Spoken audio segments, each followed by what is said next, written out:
Hey guys, welcome back to After 90, episode 5. Martino prepped us to do an intro, and we're not doing any of it. We're gonna do our own vibe. We have a special guest with us. I'm gonna introduce him first, just to flip it on him. My guy, Niko Myroniuk. Welcome, man. Yo, welcome. How you doing? good, bro. I'm glad to be here. Let's go. Long awaited. We have, you're stuck also with myself, Graham Fisher, ex-pro, owner of One Up Soccer Academy here in Calgary. And then we got Teo as well. Teo Reyes, 12 years old, play for Southwest United. I'm a goalkeeper. Not much more to say.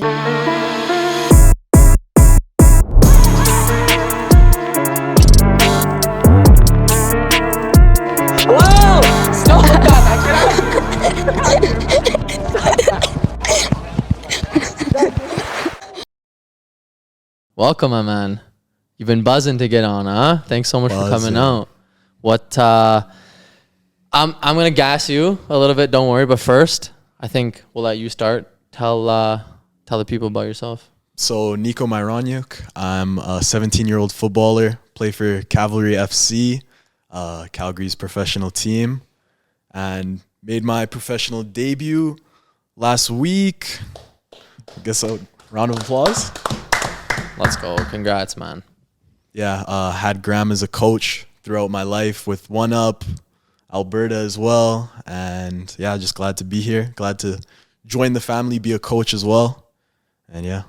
We've been in the trenches together, huh? Been in the trenches. We've been through it.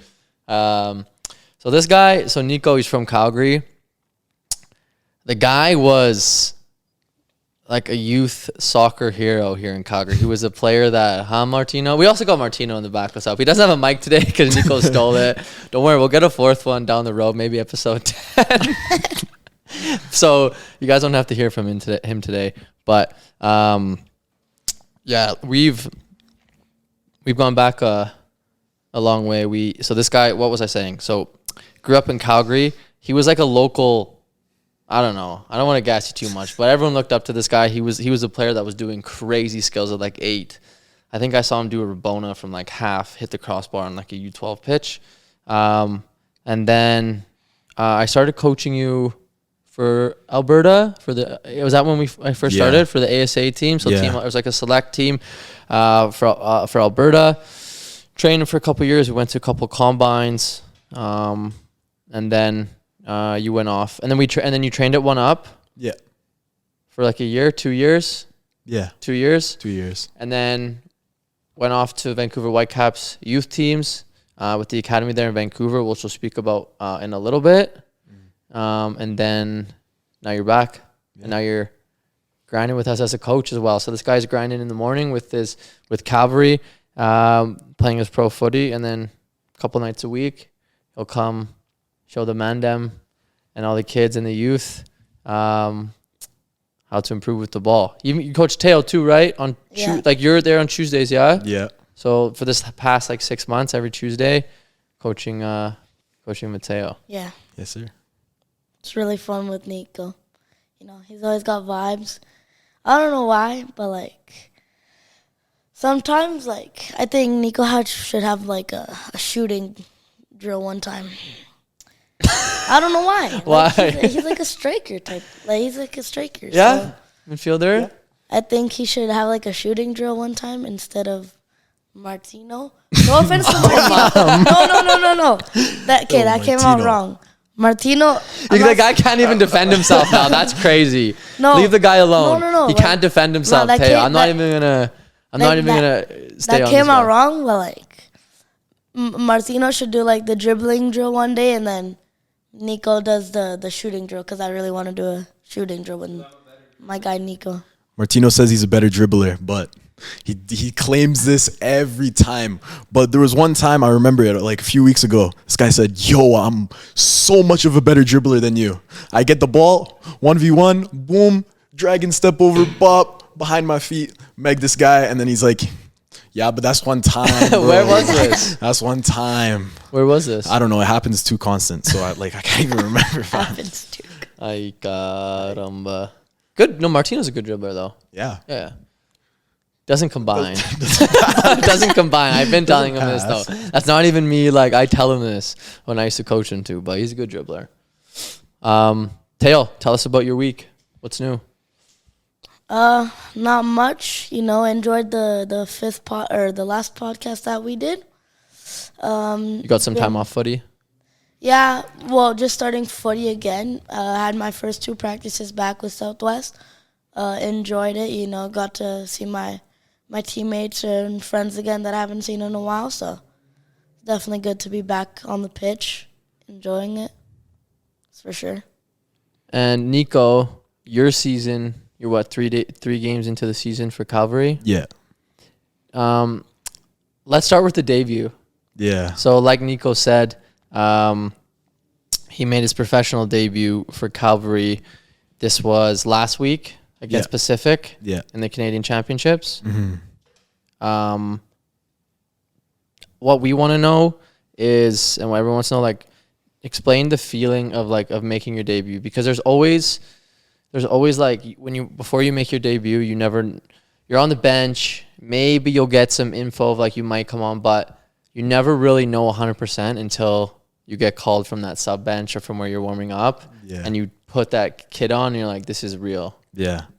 Luckily, I've had a full preseason of playing constant minutes to kind of gain my confidence.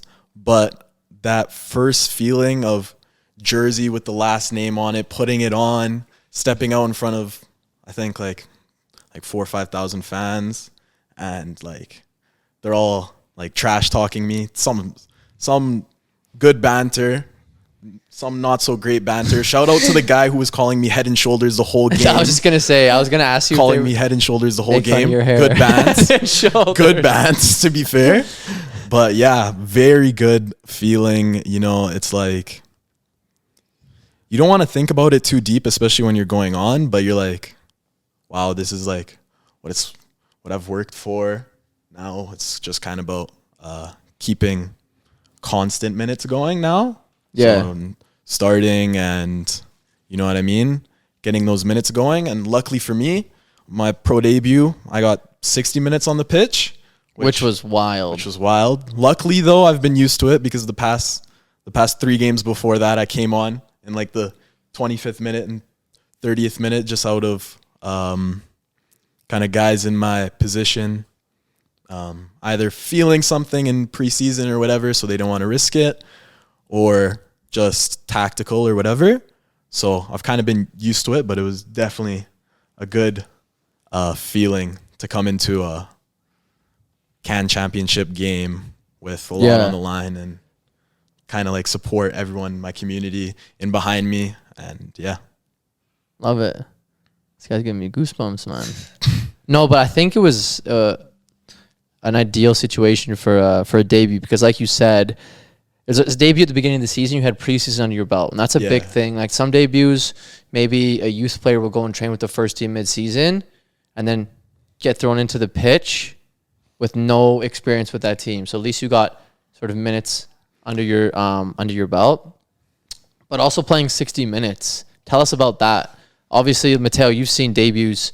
You've seen 30-second debuts. You know what I mean? Yeah. And some players will enter a match with a minute or even 5 minutes, and they'll try to get on the ball a couple times and maybe try to do too much. But with 60 minutes, did you feel like you had time to sort of like settle in? Yeah, you can really build yourself into the game in 60 minutes. Like last few games, like this is kind of going into preseason, but against Valor and against Tigers and against Pacific as well, like building yourself into the game is really important. And I thought I did that, but it was a hard game to come into. I thought there was some things I could have done differently. There was some things that I did well. And especially like when you're coming in so early, you can really like get your first pass going. And then once you have your confidence up, you can start to express yourself on the ball. And like more. I really felt that like in the Tigers game, especially. That was the game where I had like 2 goals and an assist off the bench, where it was like I built into the game. And then once I scored that first goal, I was like, yep, confidence is high. I can go express myself and kind of have fun on the pitch is what I thrive myself on, what I pride myself on. Yeah. And yeah. You said there's some things that you would like to do better in that debut. Like what were some of those things? So like, I think getting used to the standard and the intensity of the game in like season versus off season is like kind of a jump, because in preseason, it's kind of rotational. The pace of the game is quite different. Some guys are like just kind of resting, whereas like if you get in the season, it's all quick, intense, and then I think kind of just retaining my calmness in that quick, intense game was like a hard thing to do.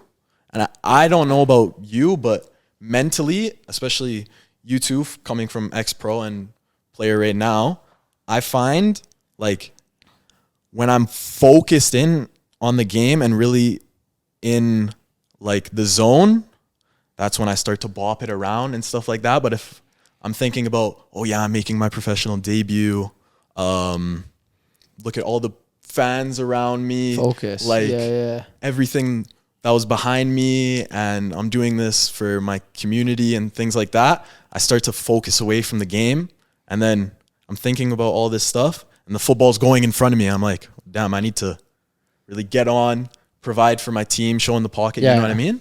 And the game goes quick too, so you need to be hyper focused and make quick decisions, especially in the midfield. Yeah. Also, did the fact that it was a knockout game, Yeah. also like an interesting time to make a debut. Let's make sure that people know. So the Canadian Championship, it's knockout, so it's random draw, seeded a little bit. If you lose, you're out.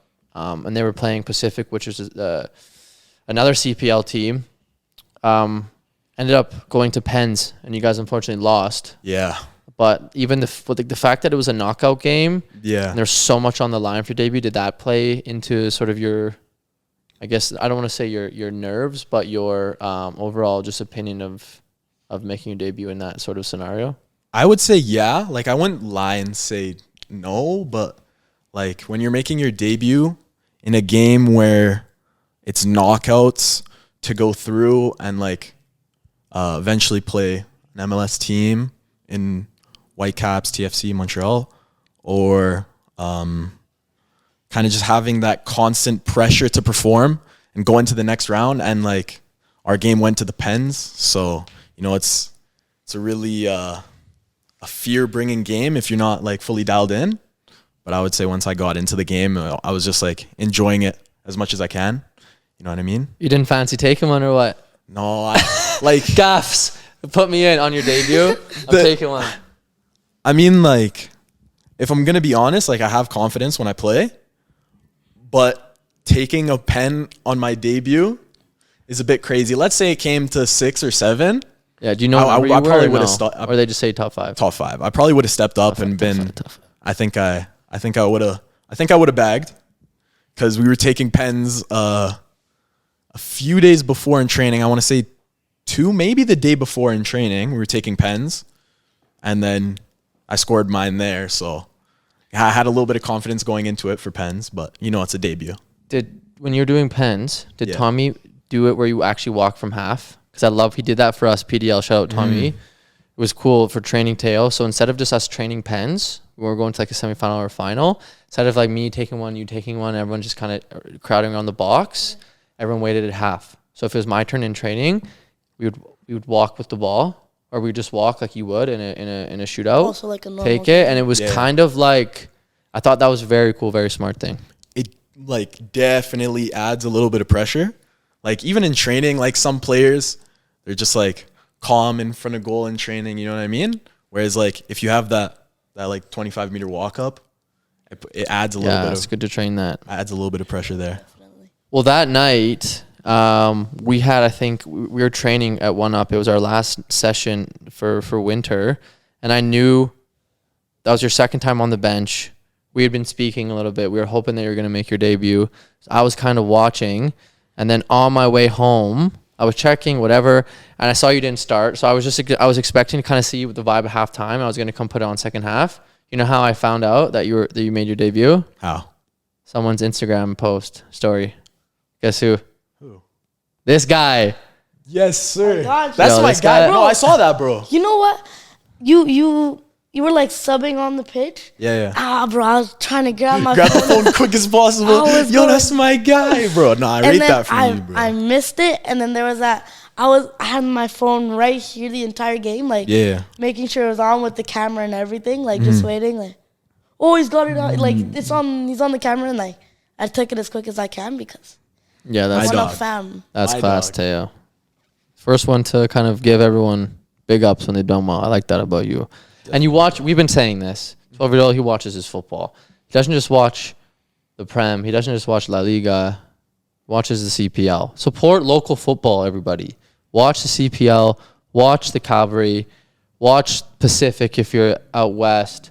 Watch York. Like, don't just watch the top leagues. Make sure you go, and especially like in the city, make sure you go in Calgary or wherever you are. Go to some local football games because you'll be surprised at the level, and it's only going to get better. For sure. I think the CPL has the potential, and also like if we get the right funding and kind of management to do like kind of what the MLS is doing and things like that. So we're bringing in some good players, some good international players, really raising the level. So I'm excited to see because I'm kind of like that first 100 signings. Like I'm pretty sure I'm 63rd for Cavs. So Okay. kind of that like pioneer type thing. Yeah. I don't want to say pioneer, but just kind of one of the founding players in the CPL. I think, especially as a young person. And a kind of- Canadian. and a Canadian, Yeah. paving the pathway for players younger like Mateo as well. All his age group, all those younger players, I think is really exciting to see. And I think it's very inspiring for local players just because when I was saying that so many players looked up to you that were your age growing up, but you just had this following and aura about you from your youth career where like he was one of those players where everyone sort of knew about him from other clubs and other ages. And still to this day, like Mateo's age, like so many players that you've coached and won up know you. All the coaches know you. So I think it was very valuable for the youth to see you make your debut. So yeah, once again, man, respect. We're really, really proud of you. All those 1-up sessions must not. For real Nah. For real though. Right. Nah, for real. I had to. One-up sessions definitely came in clutch. You know what I That's what I mean? like to hear. So development for my age, even when I was coming back from Whitecaps. Yeah.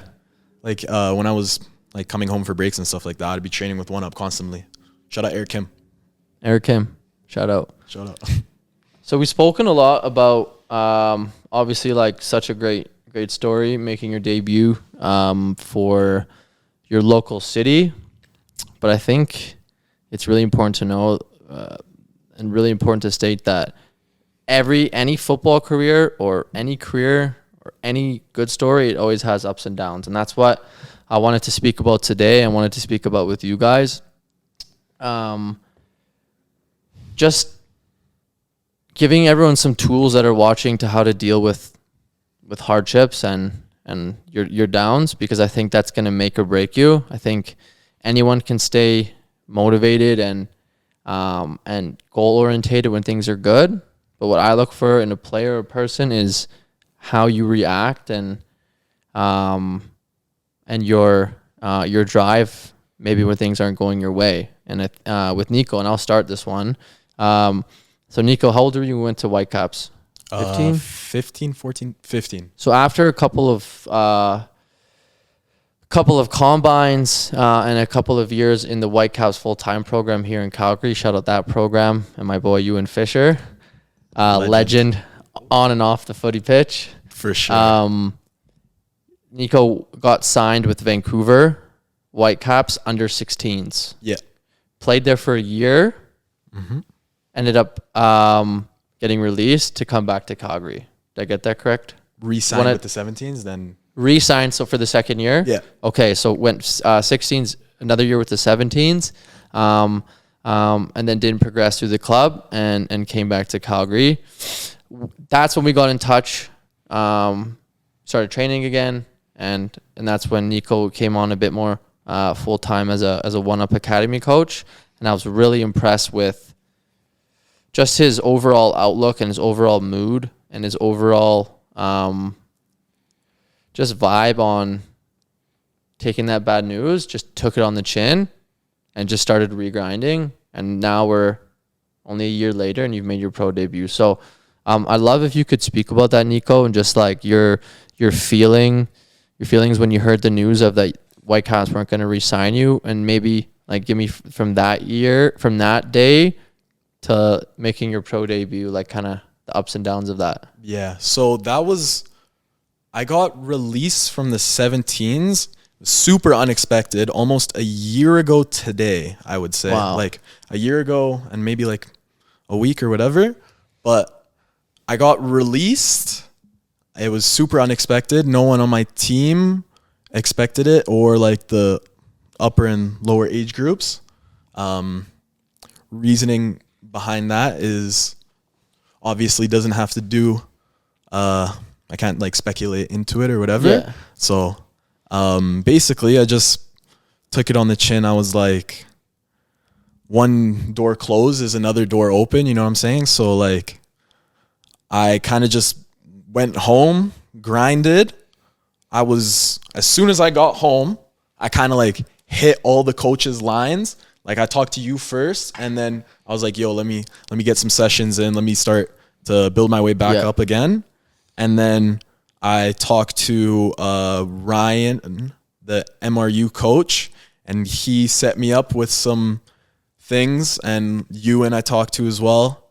And that got me to playing with the Foothills U23s and then the Alberta team in Canada Summer Games within the span of so I came back in the end of July.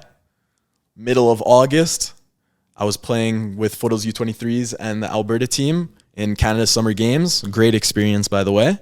And then after that, almost end of August, got moved up to the first team and signed my first contract, and wasn't really lucky enough to get any minutes, but coming late in the season, it's kind of to be expected. And then now had a full preseason with the team, had a full off season with the team as well. And now we're in the season, built my way back up, and didn't let the Whitecaps release really get to me and all those hardships going through, because I was away from family, friends, all my kind of support crew. Other than the guys that I was living with, shout out to you guys, definitely made me keep my head up and keep grinding. And now I'm here and super excited to be almost in a better spot than I would have been if I got signed to go through with the Whitecaps Academy. And that's the thing. Very clear that you made a negative situation into a positive. Mm-hmm. And the reason why I asked you, give me that year, because obviously it does take whether it's a day, 2 days, a week to sort of get over it. Nobody wants to hear that news. But after that, whatever amount of time that is, you have to take that as some sort of fuel or energy. Yeah. An example I always use, I have two main stories I want to share. The first one is a little bit of a shorter one. I think I was 12, and it was the first tryout for the Alberta team. It was province wide, and I had already was knocking on the door to the older team before, and not gonna lie, I just kind of in my mind I thought I was good enough to make it. Not that it affected my evaluation, but I thought now going with my own age group, it was a lock, and I ended up not getting a spot. And I share the story a lot, and it destroyed me for 2 weeks. Obviously younger, I was probably your age, Teo, destroyed me. For the first 2 weeks, I was distraught, and it was by far the hardest thing that I ever had to deal with in my first 12 years, especially from a footy standpoint. after that 2 weeks, I'm telling you, I pictured this coach, not that it was his fault, but like I used him and his decision as motivation. I pictured him in my head, and I had a year minus a week or 2 weeks to the next tryout. The amount of grind that I put with this coach's face pictured in my brain was unbelievable. I trained twice as much. I trained twice as hard. Let me go and prove this guy wrong, this guy wrong, this guy wrong. A year later, not only did I sign or did I make the Alberta team, but also like the youth national team setup came knocking on the door. The reason I'm telling this story is I tell so many youth players this, or anyone where they go through a situation like this. That was the worst thing that had happened to me, but it was the best thing that ever happened to me, because in every single year of development in my life, that from 12 to 13, I think I improved the most I've ever improved because of that bad news that I got. And if I didn't get that bad news, let's say I made that team, maybe I would have continued to work decently hard. But that year like brought me to a new level. So that's a story I kind of wanted to share with. I think a lot of people in that situation maybe would become demotivated. So that's why I encourage anyone that goes through that, just let it motivate you. Nobody wants to hear news like that. You want to make every team that you try out for, but it's just not realistic. Let me chime in on that. I almost had the exact same thing at Whitecaps, right? So Graham was with me, coaching me on Alberta, and I was in that combine making the jump from kind of Calgary football, like the Whitecaps program here, to the Whitecaps program in Vancouver. And that first U15 year, I didn't make it, but I knew most of the players on the team and the coach, right? I promise you, downstairs in my basement, I'd just be visualizing, beating the players on that team.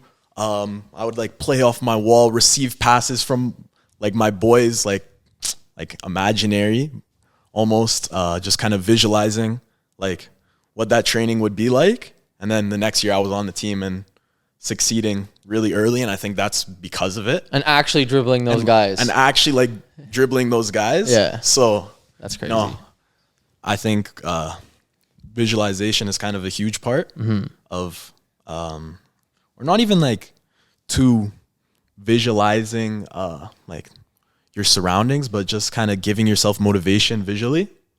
Like it was the coach. For me, it was just like my boys that made it and the players that I knew on the team, and just using that motivation to kind of grind even more. And I think that's probably the year that I most improved. I don't know if you were probably following me that year, because that was the year where I kind of jumped. But from that was like 20. I would say 2018. No, 18. Yeah, 2018, 2019. Yeah, because I was in one up doing the camps and everything. Yeah, that was probably the year I improved the most. Class.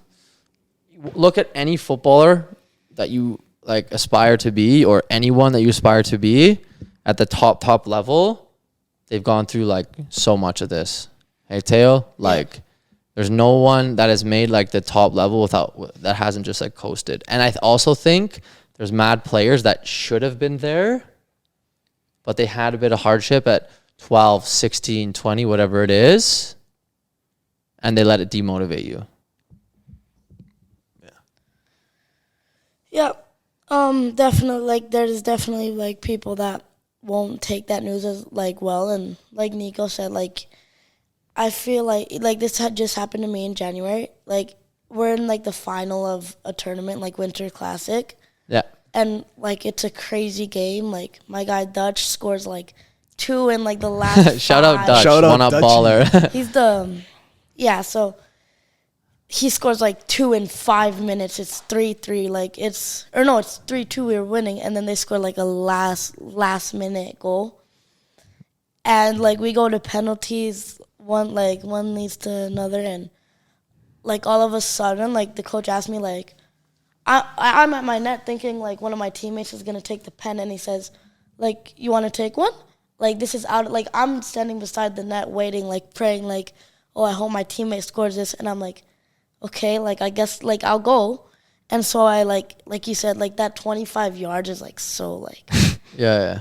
All you're thinking about in the moment is like just putting the ball in the back of the net, and like you can like it's like you can almost feel like all the other people around you like breathing. It's like crazy.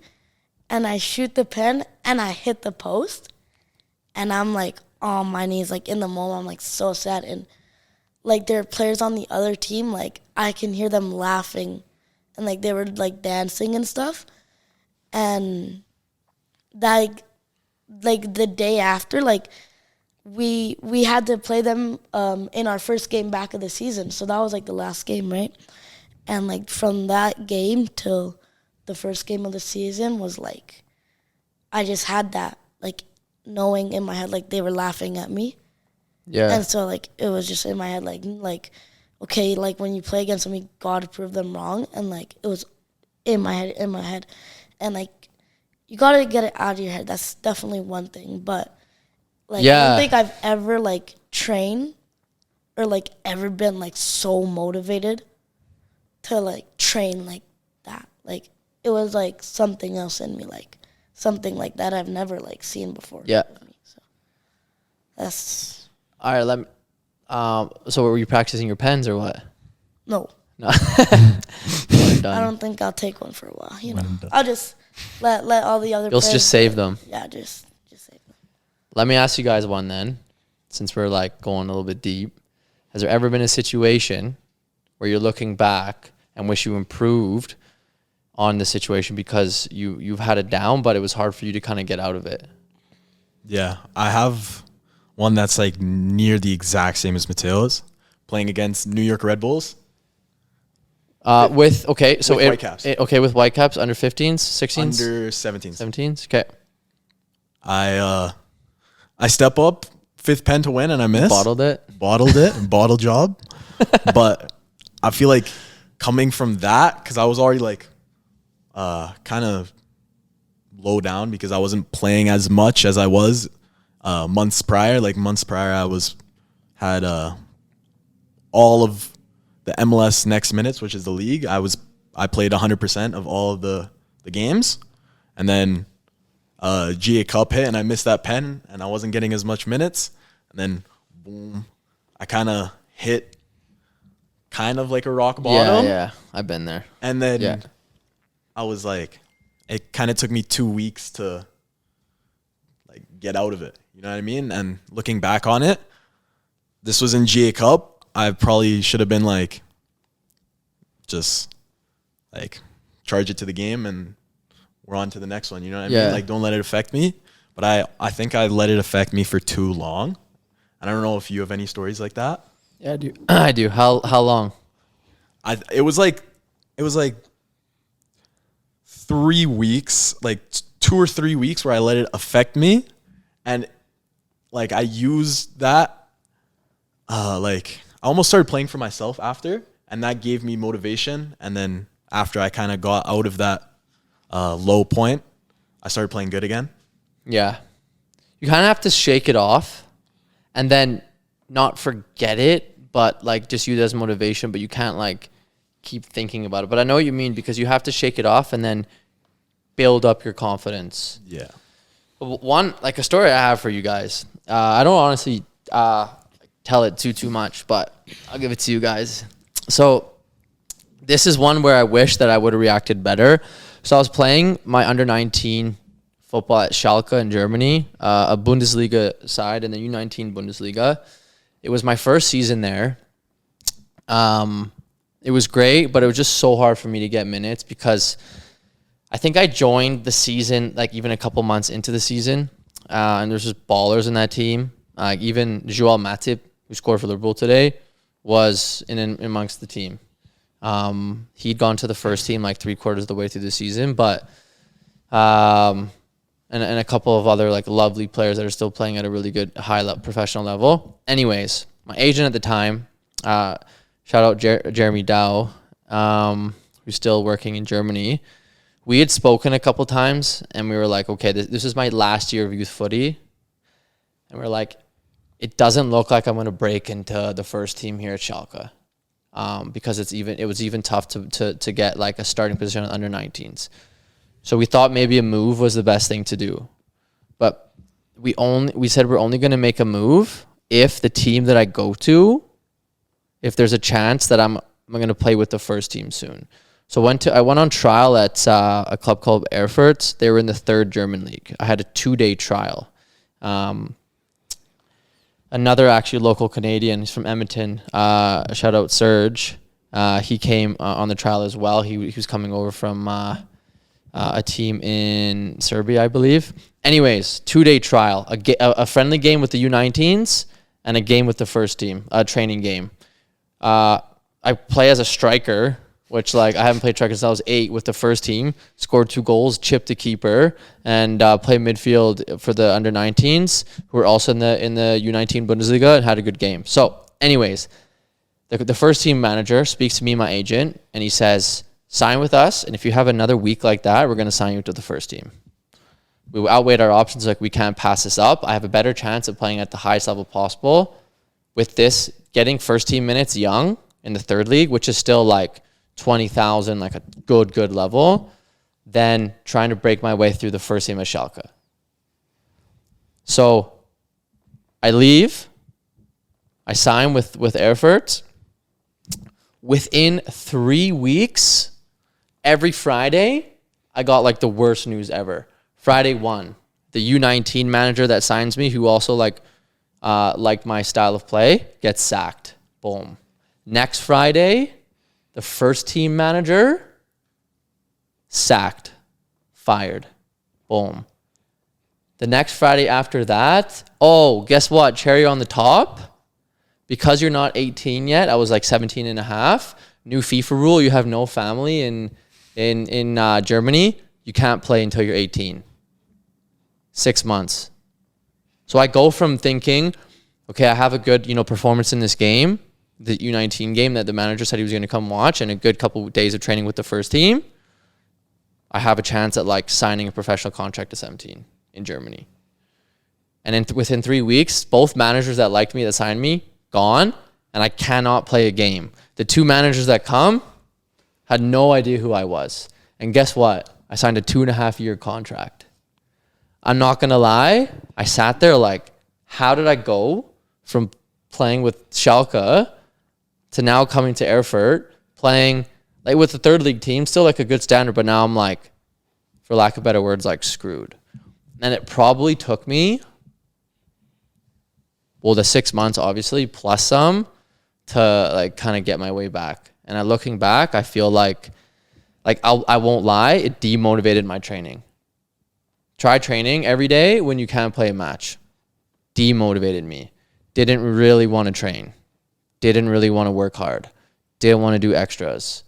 So instead of me shaking it off like I did when I was 12, took me too long to shake off, and I think it in the long run probably affected my career. Was it my fault that happened? No, but I think I could have reacted in a way better way. So that's just a deep one where it's not always sharing the good stories. That's a story where I wish I could have kind of done better, and then it took me a long time to kind of get my kind of career back to where I wanted to be. Tough one, huh? Yeah. Okay, we're gonna take a quick break and come back. And we're back. Teo, I thought you were gonna comment on my top here. Do you know this badge? Yeah, Chelsea FC. I'm OG logo. When my team we lost 2-0 today at home. That's when I wear this. And you know what? I got backup. Niko, he's a blue as well. I should have wore the badge, to be fair. Yeah, what? I should have wore... Bro, I came dripped out because I saw this guy on the last pod with some Essentials tee, and I was like, bro, I have to level up my game. I'm going to bring the Stone Island. You're a blue, bro? Yeah, bro. Yeah. Do you know that? What are you saying? What are you saying, Mateo? You too? Yes. I feel like Nico's kind of a low-key Chelsea supporter. I've never seen him wear a jersey, but he's chill. No, I haven't. When? Posted on my IG. Okay. You commented saying, nice Chelsea jersey, mate. Up the Chelsea. Probably. Sounds like me. I'm watching what I say. I'm watching what I say with my words. I'm not going to tell you why, but if you look at the La Liga games, you know why. So I'm just watching what... Yeah, because you guys got popped. Who's mans that scored 4 goals on you? What was the score of that game? 4-2, bro. I don't even know who scored on us. I don't even know that guy. I've never heard of him in my life. I don't even know who that is. Oh, this is not good, man.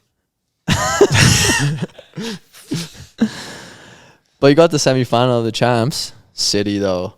If we're losing 4-0 to Girona, bro, how are we going to be City? Doesn't look good. How good were City against Arsenal Today? Today. So good.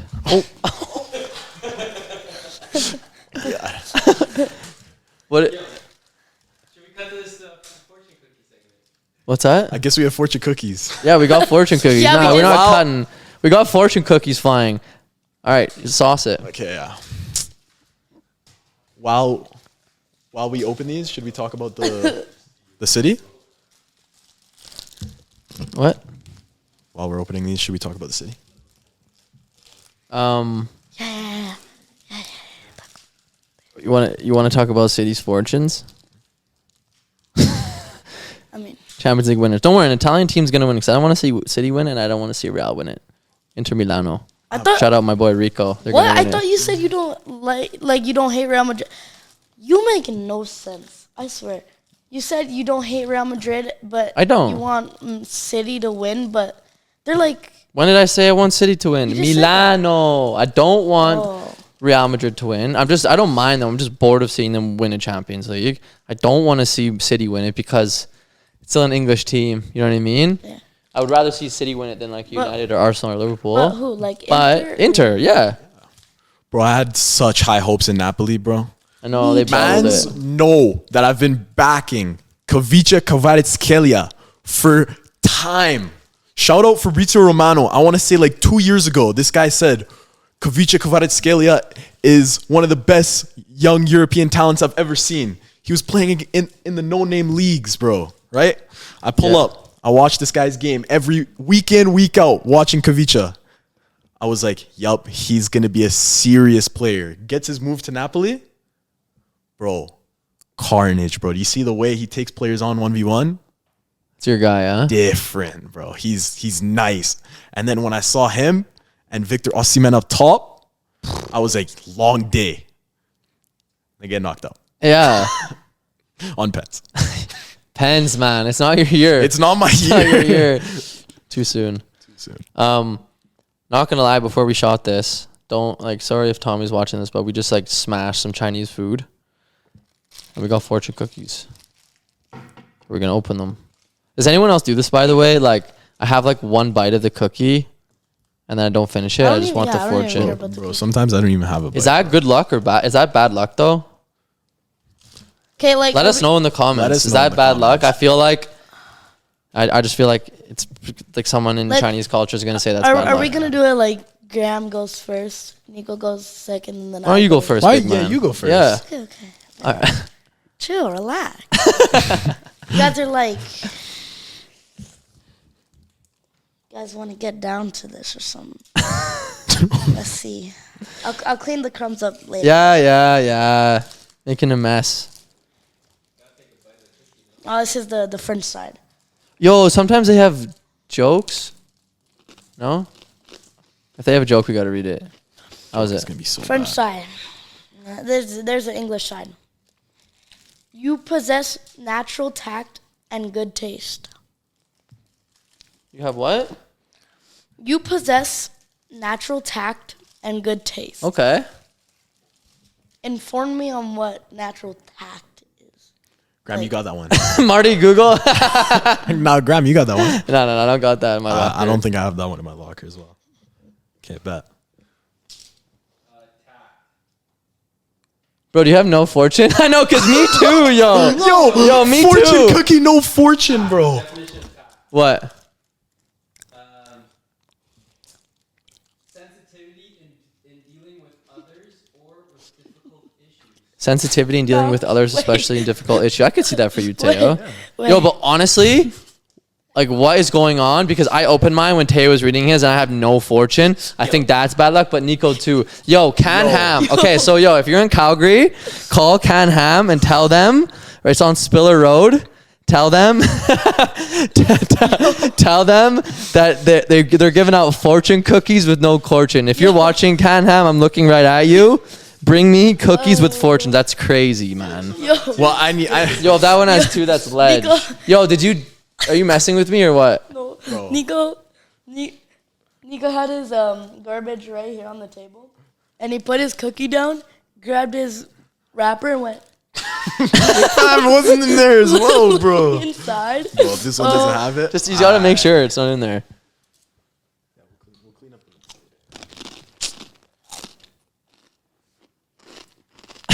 don't let friends impose on you. I mean, that's kind of a lame one, but it's true. But I actually disagree. I would say that I've built up, I've cut off all the fake friends. That now, if my friends are telling me, like if I'm wrong or if I'm right, I'm gonna listen. You know what I mean? So rip it up. Oh, you want it? No. Okay. What do the numbers mean? I have one here, actually. Let's see. After 90 podcast is going to be the biggest podcast in the world in 2 years. No way. Crazy. Crazy. What do the numbers mean on the bottom? Lucky numbers. Lottery ticket. No? Lottery ticket? You looked at Pops as well. Don't. Trust me. What do you guys got going on for the any goals for this season, or anything popping off this season? Tail, we'll start with you.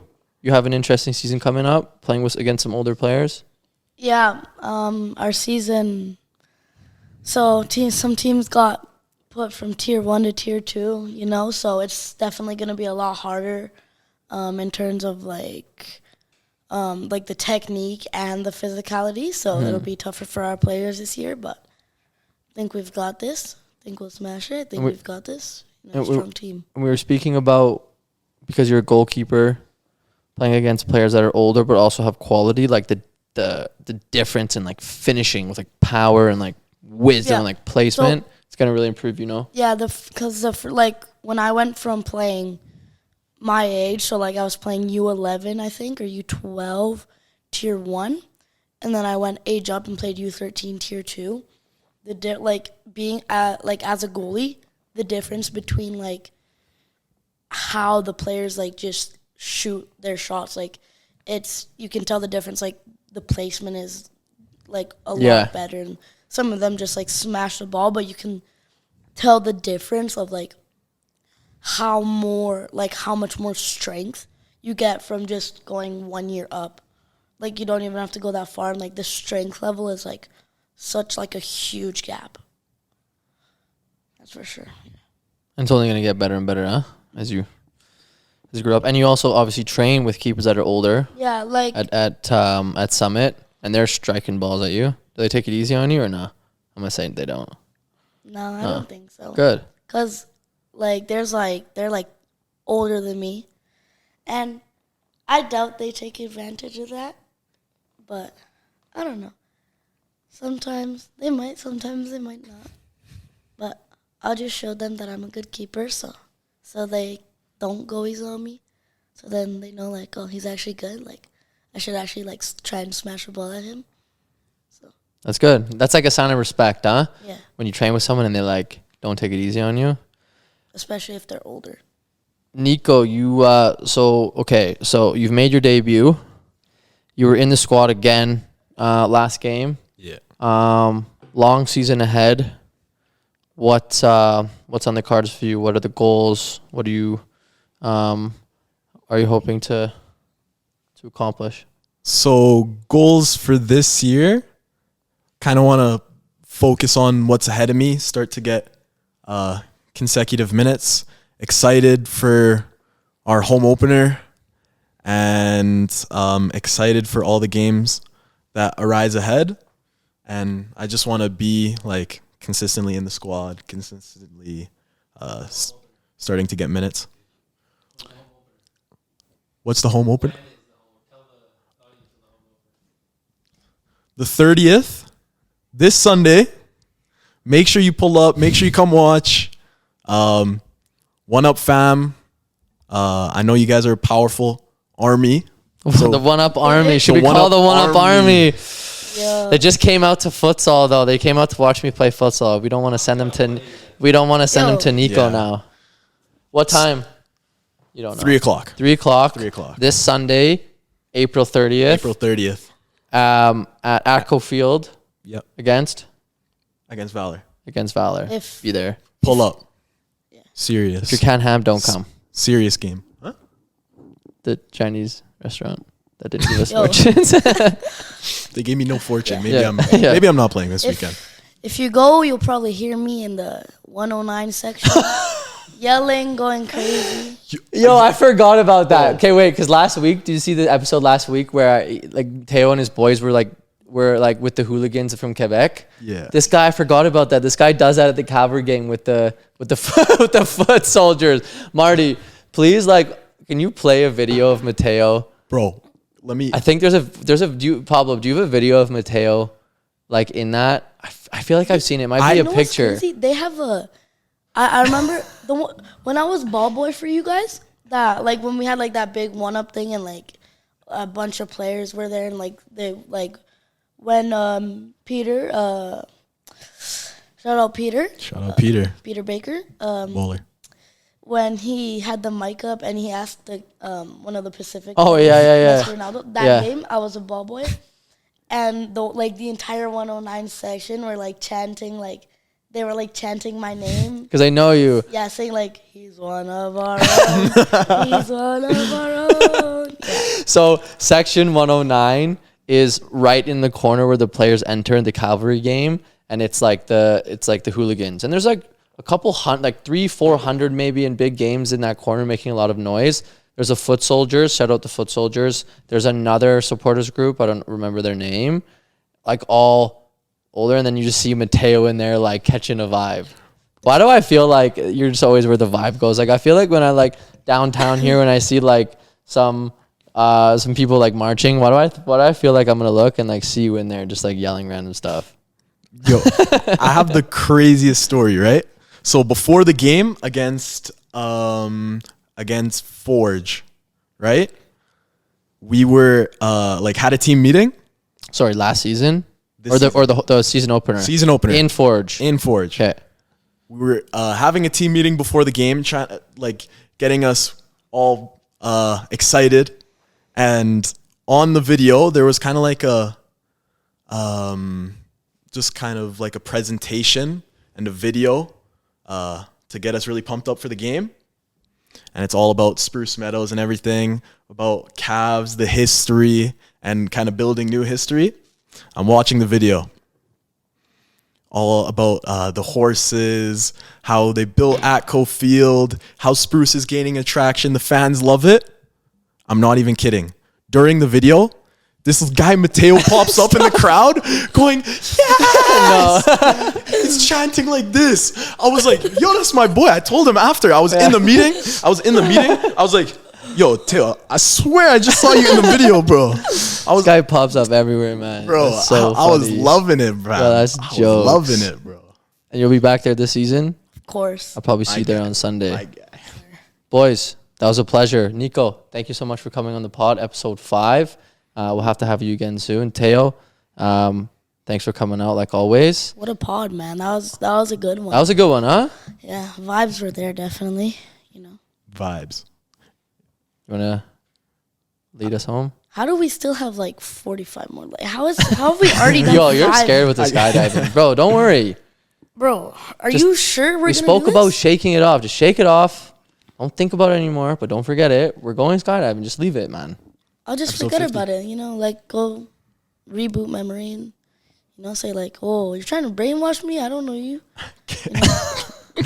Okay, yo.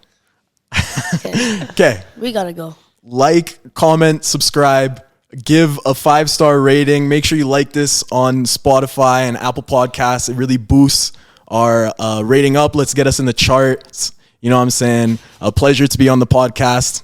Now it's mine. I'm closing this out. Thank you guys all for watching, and in a bit.